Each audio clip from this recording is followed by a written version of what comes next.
અહીંયાથી છે ને ચાલ્યા જવામાં જ તારી ભલાઈ છે. પણ તારા સિવાય મારો કોણ છે આ વિશ્વમાં? કોઈક તો હશે જ. તપાસ તો કર તું.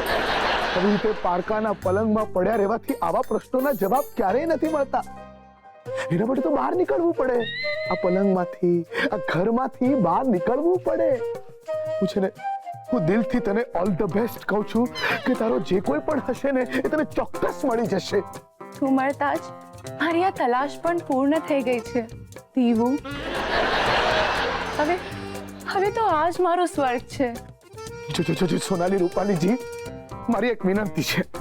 પ્લીઝ મારી વાત માની જાઓ, નહીં તો છે ને ના છૂટકે મારે છે ને પછી પોલીસની મદદ લેવી પડશે.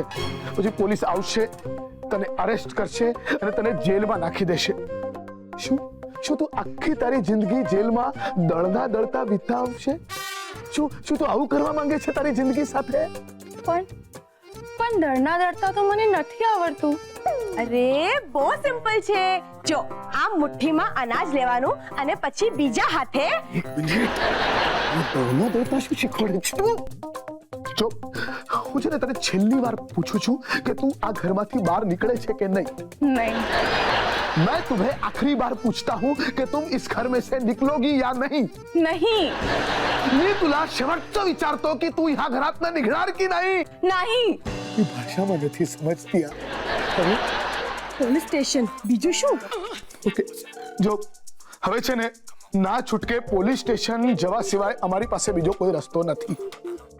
Okay, good night. અરે બાર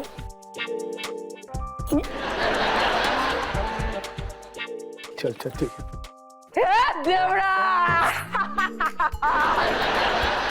સોનાલીને ડરાવવા આવેલો ને, જા પોલીસ સ્ટેશનલા. મારા તારી સાથે ને ફોટો છે, ફોટો એ દેખાડીશ અને તારું આઈ લવ યુ નું લખાણ પણ દેખાડીશ હું પોલીસને. અને પૂછીશ કે કોણ કોની સાથે દગો કરી રહ્યો છે. હા, નક્કી કરો.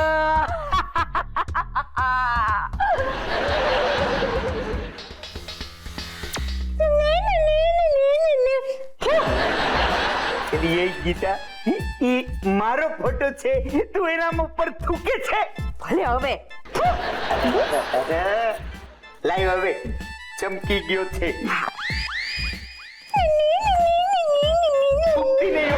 થૂકતી નહીં. હા હવે લેવો નથી થૂક્યું. ગોબરી ખાતી જાય દિવસે તું. સારી સફાઈ થાય બાપા. લાઈક થઈ ગયો. લ્યો પપ્પા, મારે તમને કઈ કેવું છે. કાઈ બોલતો નહીં હો વૈદરા. અટાણે તારા બિઝનેસ ના કોઈ આઈડિયા સાંભળવાનો મારો જરાય મૂડ નથી. કારણ કે એમાં મને કોઈ દી બિઝનેસ નથી દેખાણો અને એમાં મને કોઈ દી આઈડિયા નથી દેખાણો. દેખાતું બંધ થઈ ગયું. કેટલી વાર તમને કીધું છે કે તમે ડોક્ટર પાસે તમારી આંખોનું ચેકિંગ કરાવો, પણ ના. મઠી ઈ વાતને ને આ વાતને હાથી ઘોડાનો ફરક છે. આ તમારા લાડ કુંવર છે ને, આવી રાડા રૂડી જેવી કેટલી બિઝનેસની આઈડિયાની વાતો અટાણ સુધી હો વાર મારા માથે મારી ચૂઈકા છે. અરે પણ સાંભળી લ્યો ને. બોલ ચકુડી, અરે સાંભળવામાં ક્યાં પૈસા પડે છે? પૈસા નથી પડતા પણ મારું લોહી ભરી જાય છે નું હો. અરે પણ પપ્પા, આ વખતે તમને આઈડિયા જરૂરથી ગમશે. બિઝનેસનો આઈડિયાનું નામ છે અફેર બચાવો. ધૂળના પેટનું ટાઇટલ છે વાંદરા. અને આ ધંધામાં તું કરવાનો શું? જુઓ પપ્પા, 60% લોકો લગ્ન પછી જ અફેર કરતા હોય છે. અને આ અફેર કરવામાં બહુ જ ઝંઝટ છે. એમાં પત્નીથી છુપાવવું પડે, બાળકોથી છુપાવવું પડે, ઘરના અન્ય સદસ્યોથી છુપાવવું પડે, અને એમાં ઈર્ષાળુ પાડોશી હોય ને તો એનાથી છુપાવવું પડે, અને એમાં એકથી વધારે અફેર હોય ને તો એનથી છુપાવવું પડે. હવે આટલી છુપાછુપી રમતા માણસ એકાંતમાં મળે કઈ રીતે? એમાં ક્યારે કોઈક મેસેજનો આપલે કરવો હોય, કોઈ ગિફ્ટની આપલે કરવી હોય કે કોઈ અન્ય વસ્તુની આપલે કરવી હોય તો એ કરવી કઈ રીતે? આ બધી જ સમસ્યાનો સોલ્યુશન મારી એજન્સી આપશે. એમાં કોઈને અફેર કરવું હોય પણ યોગ્ય પાત્ર ન મળતું હોય કે યોગ્ય પાત્ર શોધવા માટેની પાસે સમય ના હોય તો આ બધી જ વ્યવસ્થા યોગ્ય દરે કરી આપવામાં આવશે. કેવો લાગ્યો આઈડિયા? નંબર 1 વાહિયાત આઈડિયા છે મહેન્દ્રા. અરે ચોરની મદદ હારું કોઈ દી એજન્સી હોય? કેમ ના હોય પપ્પા? અરે અક્કલ મઠા, આ ચોરી અને અફેરના લોચા એક જ કહેવાય. એ હું સમજુ છું પપ્પા, પણ બંને વચ્ચે બહુ મોટો ફરક છે. ચોર છે ને આખી દુનિયાથી છુપાય, જ્યારે અફેરિયાઓ માત્ર પોતાની દુનિયાથી છુપાય ને પોતાના પરિવારથી ડરે. ચોર છે ને સ્વાર્થ માટે ચોરી કરે, જ્યારે અફેરિયાઓ દિલ માટે અફેર કરે. અને બંને વચ્ચે બહુ મોટો ફરક. અફેરિયાઓ ચોર ના હોય, પણ ચોર અફેરિયા હોઈ શકે. વાહ વાહ, હવે હું ખાલી વાહ વાહ, એના દુખણાઈ લઈ લે. ચકોડા લઈ લીધા. અને એલા એ કોના, આ તારા ઘન ચક્કર જેવા ધંધામાં તને ક્લાયન્ટ મળશે કોણ? જરૂર મળશે. ડોરબેલ વાગી, સતનો અવાજ. ચકોડા, તને ક્લાયન્ટ જરૂર મળશે. પણ પેલા એને દરવાજો તો ખોલવા દે. જાયલા ખોલ. અને આવી ટાઈડની કાળી રાઈતે કોણ નવરી બજાર આવ્યું હોય છે? દરવાજો ખુલી તો ખબર પડે. ક્લાયન્ટ મળી ગયા. આવી ગયો વણ નોતરો વાંદરો, પાછો બેહી ગયો. હવે બેઠો રે. હવે હું તને સંભળાવું. તારા ઘરે હું આવ્યો તો મેણા ટોણા સંભળાવવાનું બાકી હતું કે વાંદરા અહીંયા સુધી દોડવા આવ્યો? જો જે વીતી ગઈ છે એ ભૂલી જાઓ અને જે મારા પર અત્યારે વીતી રહી છે એ વિશે જાણો. કેમ, શું થયું? એક મિનિટ. તારા પર શું વીતી રહ્યું છે એનાથી અમારે શું લાગે વર્ગી? અરે અરે અભ્યંકરજી, આવું આકરું નહીં બોલો પ્લીઝ. મારા પરિવારે છે ને મને સજા આપી છે અને સજા રૂપે છે ને મારો બિસ્તરો ઘરની બહાર વરાંડામાં કાઢી મૂક્યો છે.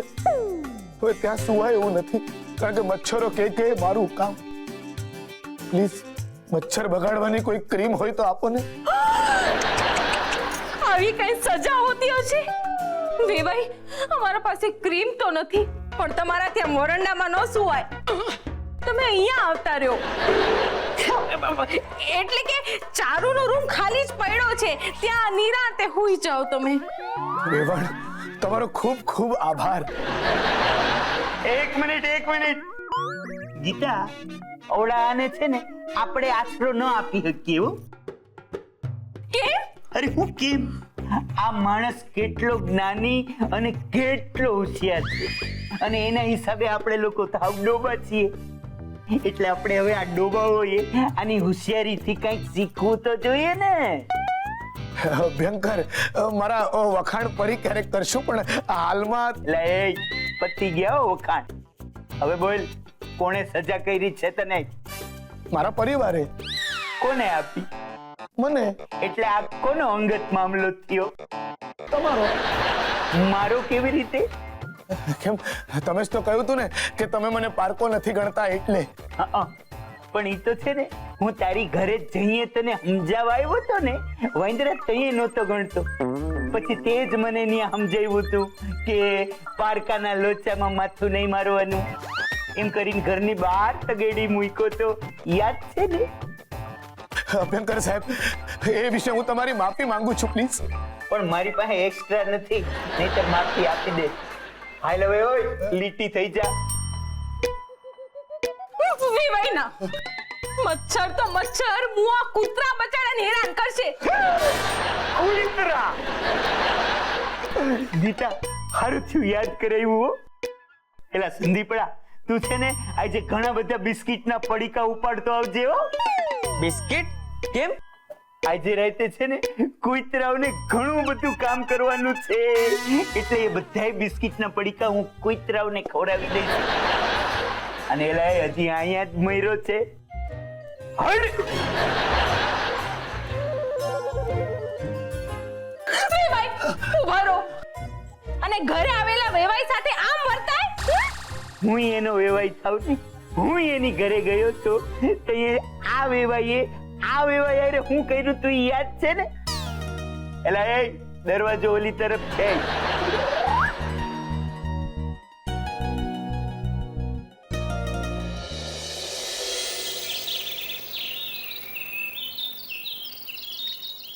રૂપાલી, સોનાલી હું છાપું વાંચું છું. હું શું લુકી પડોશન છું જે તારા છાપામાં ડોક્યા કરતી હો? સોનાલી હું છાપું વાંચું છું, ડિસ્ટર્બ નહીં કર. હા, મારે જે કરવું હોય એ જ તારે કરવું હોય અને ત્યારે જ કરવું હોય. હો મણીબેન, આવા રોદરા પેલા દીવડા સામે રડવાના, મારી પાસે નહીં. હા, ખબરદાર હા, જો મારા દીવુને દીવડા કહ્યું છે તો મારી મરજી. મારે જે કેવું હોય એ કહીશ. મારી મરજી હોય તને દિવેલીઓ કહીશ. તારે કેટલા ટકા? તારા આવા સ્વભાવના કારણે હું કેટલી બદનામ છું એ તું જાણે છે? ઓ મૂરખની સરદાર, મારા આવા સ્વભાવના લીધે જ તું આખી જાલિમ દુનિયામાં સલામત છે એ તું જાણે છે? રૂપાલી, ખોટી ખાંડ ખાય છે તું. આ બેનને માતાજી આવ્યા લાગે છે. એ પોતે જ પોતાને આવ્યા છે. આ છે ને એક એવી મનસ્થિતિ છે, એક એવી પરિસ્થિતિ છે, એક એવી સ્થિતિ છે. આગળ હોય ને આ પરિસ્થિતિમાં છે ને એક વ્યક્તિ છે ને બીજી વ્યક્તિની અંદર રહેતી હોય છે. બંનેની વાત કરવાની રીત જુદી હોય છે અને બંનેનું વર્તન પણ અલગ હોય છે. સમજી ગયો, પણ અમને લોકોને તું અહીં હું લેવાને લઈને આવ્યો છે? અમારે અવડી આને મળીને શું કરવું છે? અવડી આ તો કોઈને મળવા નથી માંગતી, એને પોતાને જ મળી રહે છે. જો શંકર, તમે વાતને સમજો. એ આ ઘરમાંથી જવા તૈયાર જ નથી અને એ આ ઘરમાં રહે ને એમાં કોઈનું ભલું નથી. અરે હું તો એને સમજાવીને થાક્યો, પણ એ છે ને મારી વાત સાંભળવા તૈયાર નથી. એટલે તમને બંનેને છે ને પ્લીઝ વિનંતી છે કે તમે છે ને તમારી રીતે એકવાર ટ્રાય કરી જુઓ એને સમજાવવાની. કદાચ બહાર નીકળી જવા તૈયાર થઈ જાય. હાલે ગીતા, ક્યાં જવું છે તમને? અરે અવડા દિવાકર મહેન્દ્ર ઊંધી ખોપડીનો છે. ગઈકાલે હું એના ઘરે ગયો હતો ને તો મારા હારાએ મને અપમાનિત કરીને ઘરની બાયણે કાઢી મેલો હતો. અને અહીંથી જો આ બિચારી બાપડીને અહીંથી ઘરમાંથી કાઢી માલવા તૈયાર થઈ ગયો છે. અને ગીતા, આવા કામમાં આવા માણસને આપણે સાથ દઈએ ને તો આપણે પાપમાં પડીએ. સમજી? અભ્યંકર, એ વાત વિશે હું તમારી ફરીથી માફી માંગવા તૈયાર છું. બસ, પણ ક્યાં તમે અને ક્યાં એ બલા? અરે ભયંકર, તમે મારા વેવાઈ છો, એ તો વેરી છે, વેરી. તમે એક ઊંચો પહાડ છો, જ્યારે એ ઊંડો દરિયો છે. તમે ખાલી બે નાળી હાથમાં ઝાલો છો, બરાબર? જ્યારે એ તો પોતે જ એકલી જ બે નાળીમાં રહે છે. તમારું નામ અભ્યંકર છે, જ્યારે એ પોતે ખૂબ ખૂબ ભયંકર છે. તમે તો છે ને કોઈક વાર મારા ઉપર હસો છો, જ્યારે આ અહીંયા કાયમ માટે વસવા માંગે છે. હાલે ગીતા, આપણી ફરજ છે કે આપણે વેવાઈને હેલ્પ કરીએ. આપણે પ્રયત્ન કરવો જોઈએ. વેવાણ, ખરેખર તમારો ખૂબ ખૂબ આભાર. કે આવો. અને એક ગીતા, આપણે છે ને આ વાંદરાને મદદ કરવી જ પડશે, નહીતર આ એટલું બોલી અને ઓલાની જેમ આપણા કાન ખાઈને આપણને બોડિયા કરી મેલશે. એટલે મદદ કરીએ. હાલો હાલો, એક મિનિટ, મને પહેલા જવા દો. આવો, ધીરે ધીરે આવો. તમે હાલો. આવો. એ દીપડા, તું ક્યાં ખોઈ ગયો તો? હાલો. આવો આવો, આખી ગેંગ આવી છે ને. કાઈ દિવાકર અમારો વેવાઈ થાય અને અમારા બાલમ થાય. જો બેન, હું તમારી બેન નથી. ગુસ્સામાં છો? ના, સોફામાં છું. ટાઈમ પાસ છોડો, બોલો વાંચ્યું છે. બેન તું છે ને આ ઘર મેલીને વહી જા ને તો સારું. સારું? કોના માટે સારું? જો હારું હોય પછી મારું હોય કે તમારું હોય, હાચું કરવું ભલે ને હાચું કરવું અકારું હોય, આપણું વજન આપણે જ ઉચકવું, ભલે ને હલકી થેલી હોય કે ભારે તગારું હોય. પારકે ખોટે જલસા ન થાય, ભલે ને હારું વાગતું નગારું હોય. માગ્યા વિના મળે એ મીઠાઈ પણ લોહી બળાપો થાય, એના પછી સ્વાદમાં ખારું હોય. ઇન શોર્ટ, તમે સમજી જાઓ, એ બધા માટે હારું હોય. હે બટક બોલે, તારી તો હું ખબર લઈશ. હા, અને દેવડા તું લાવ્યો છો ને આ લોકોને અહીંયા મને ભગાડવા? નહીં ભગાડવા નહીં, જગાડવા. અત્યારે છે ને તમે એક અલગ જ નશામાં છો. એલી તું અમારી હારે વાત કર. હવે આવ્યા જ છીએ ને તો બોલ તારો પ્રોબ્લેમ શું છે? હું ટકલા લોકો સાથે વાત નથી કરતી. અને હું છે ને આવી અક્કલ મઠ્ઠીઓ હારે વાત કરવા જરાય તૈયાર નથી. ટકલા મને ચેલેન્જ ના આપ. ભલે ભલે બીજું જે માંગો એ અમે આપીશું હો, પણ હવે અહીંયાથી તમે જાઓ. જાડાબેન આગા ખસો, હવા બંધ થઈ ગઈ છે. બીમારી નાટક કરી તને ઘરમાં ઘૂસી જવું છે? સિંગલ પાસલે આ તારા ઢળતા મિનારા લઈને અહીંથી વયો જા. હા એલી એ અમે લોકો કઈ ઢળતા મિનારા નથી, પણ છે ને નડતા મિનારા છીએ. તમે 3 છો, તમારા જેવા 30 જણ આવે ને તો એવું મચક નહીં આપું. જો આપણે છે ને અહીંયા લડવું નથી. હા, અને મારે કોઈને મળવું નથી. વાત પૂરી. ઇજ્જત થી સમજી જા. સિંગલ પાસલે તારા ટકલા બાપાને તારા સુગરીના માળામાંથી થોડા વાર ઊંચી નાપ.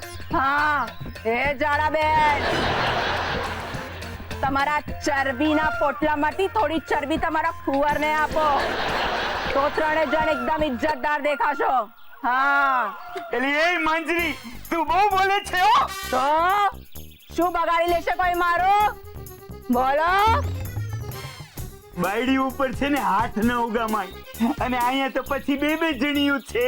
હું શું કહું છું, આપણે કાદવમાં હાથ ન ધોવાય, આપણા જ હાથ મેલા થાય. હાલો જઈએ. એક minute. Sorry, I am sorry. રૂપાલીવતી, હું તમારી માફી માંગુ છું. પ્લીઝ આમ ન જાઓ. રૂપાલી છે જ એવી, કોઈ જો મને કાંઈ પણ આડું તેડું બોલે તો એ ભડકી જાય. સર, તમારા જેવા રૂબાબદાર માણસ સાથે આવી રીતે વાત કરી, આઈ એમ રિયલી સોરી. અને બેન તમારું સ્મિત કેટલું સુંદર છે. અને તું તો ભોજપુરી ફિલ્મના મેઇન હીરો જેવો લાગે છે. બોલો, શું વાત કરવી હતી તમારે? આવું તે માફી માંગી લીધી ને એટલે મારા ગુસ્સા ઉપર ટાઢું પાણી ફરી વળ્યું છે. હવે મારી વાત એક માઇન્ડ બેટ, તું છે ને આ ઘર મેલીને જો ઘર છોડવા કહ્યું છે ને તો સોનાલી ગઈ ભાડમાં. હું તમને 3ને છઠ્ઠીનું દૂધ યાદ કરાવી દઈશ. સમજ પડે?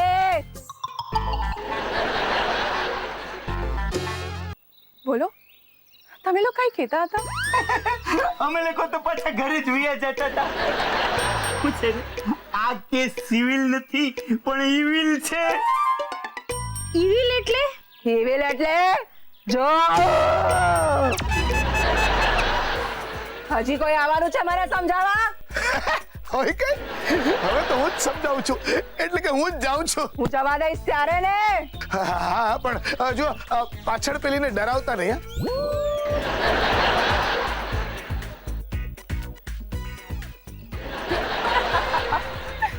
ઇવિલ. પપ્પાજી, આ શું કરો છો તમે? આ ટેડી બેર ને સોનાલી સમજીને ધીબેડી રહ્યો છો. લેતી જા. પપ્પાજી, સોનાલીનો કોઈ વાંક નથી. મારને લાયક તો પેલી રૂપાલી છે. તમને મારવું જોઈએ ને તો રૂપાલીને મારો. અને હું શું કહું છું, પ્લીઝ અત્યારે કોઈ લેક્ચર નહીં આપતી, સમજી ને? માથું બહુ તપેલું છે મારો. પપ્પાજી તમે બેસો. તમે એંગર મેનેજમેન્ટના પ્રોફેસર છો અને તમે પોતે જ ગુસ્સો કંટ્રોલમાં નથી રાખી શકતા. કેમ? એંગર મેનેજમેન્ટનો પ્રોફેસર થઈ ગયો તો શું મને ગુસ્સો ના આવે? અરે રસોઈયાને ભૂખ ના લાગે? ઇલેક્ટ્રિકલ એન્જિનિયરની ત્યાં કોઈ દિવસ લાઈટ ના જાય? ડોક્ટર કોઈ દિવસ બીમાર ના પડે? બોલ. ઓકે 1 થી 10 ની ઊંધી ગણતરી કરો. 10, 9, 8, 7, 6, 5, 4, 3, 2, 1. અરે આ ટીપ તો હું રોજ મારા દર્દીઓને આપું છું. આની અસર મારા પર કઈ રીતે થાય? ઠીક છે, તો ઊંધી ABCD બોલી જુઓ. Z, Y, X, W, L, Q, M. પપ્પાજી, તમને ઊંધી ABCD પણ નથી આવડતી? એક મિનિટ, તું મને હોમવર્ક શેનું આપે છે? પપ્પાજી, હું તો તમારો ગુસ્સો કંટ્રોલ કરવાનો પ્રયત્ન કરી રહી છું. નહીં, આ મામલો બહુ ગંભીર છે. આવા ફાંફા મારવાથી કઈ નહીં થાય. તો હું બીજું કંઈક વિચારું છું.